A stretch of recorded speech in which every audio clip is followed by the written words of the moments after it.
নমস্কাৰ আজি আপোনালোকক মই দেখাব বিচাৰিছো যে আমি ইভিনিং টাইমত কি স্নেক খালে আমাৰ শৰীৰটো সুস্থ হৈ থাকিব আৰু আমি নিজৰ যৌৱনটো ধৰি ৰাখিব পাৰিম।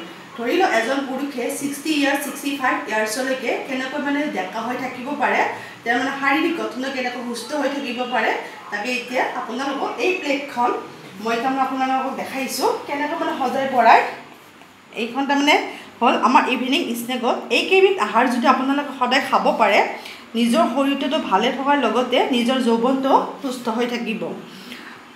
আপোনালোকক এই ধৰক কণী, একচুৱেলি কণীৰ কুমটো খাব নালাগে, কিন্তু মই ইয়াতে দিয়া গৈছে। এইকেইবিধ সদায় ইভিনিং 6 PM to 7 PM ভিতৰত আপোনালোকে এইবিধ খাদ্য সদায় যাতে গ্ৰহণ কৰে, তাৰ কাৰণে মই আপোনালোকক অনুৰোধ কৰিলোঁ। কাৰণ মুগটো আমাৰ শৰীৰত বহুত মানে প্ৰটিন যোগায়। প্ৰটিন মানে কেনেকুৱা ধৰণৰ প্ৰটিন, ধৰক আমাৰ কিছুমান কাৰণ আমি সুস্বাস্থ্য কৰি ৰখাৰ কাৰণে এই মুগটোৱে আমাক যথেষ্ট পৰিমাণে অৰিহণা যোগায়। আৰু এই কণীটো ডি ভিটামিন যথেষ্ট পৰিমাণে থাকে। আপোনালোকে এই কুহুমটো খাব নালাগে, এই বগা অংশটো আপোনালোকে ৰেগুলাৰ 3টা 4টালৈকে খাব পাৰিব। আৰু যিবিলাক ল'ৰাই জিম কৰে তেওঁলোকে এইটো 8টা 12টালৈকে খাব পাৰে, তেওঁলোকৰ একো প্ৰব্লেম নহয়। এইখিনি কৈয়ে মই মোৰ আজি ভিডিঅ'টো সামৰণি মাৰিলোঁ।